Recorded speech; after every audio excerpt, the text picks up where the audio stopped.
Agapile Clinicals, grand opening on the 6th of October 2025.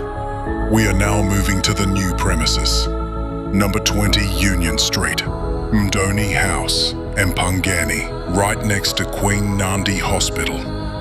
Please remember, 6th October 2025.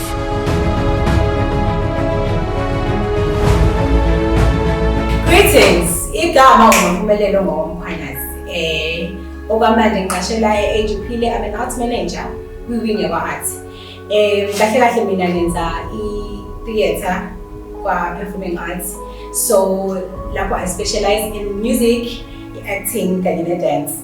I recently received the Best Actress Award.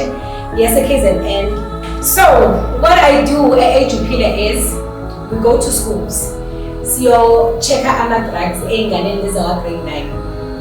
Esizohamba ziyo grade 10 where they choose their subjects. And then laba abadebethestwa-ke ama-drugs, abathola ukuthi banama-drugs. What we do is kuba ne-counseling for them, kuba nama-talks yokuthi bangenza njani ukuthi bayekele ama-drugs. And then also sixhumana nabazali ukuze umzali ukuthi azi ukuthi so that as because at eAjuPhile we also have ama-drips lawa asiza ukuthi aflash la-drugs namasubstances.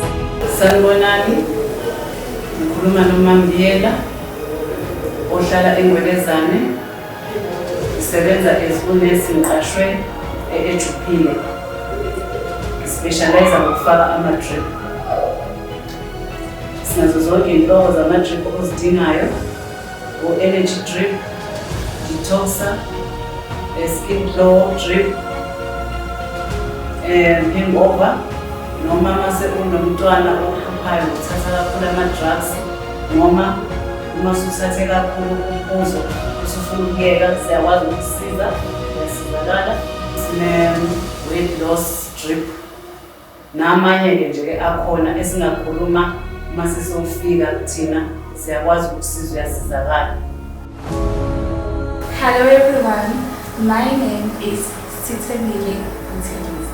I work at eAjuPhile Clinicals as a foot scrub specialist and also a PA to the managing director of eAjuPhile Clinicals, which is PA.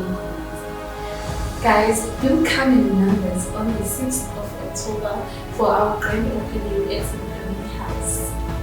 Thank you. eAjuPhile Clinicals, Your holistic clinic.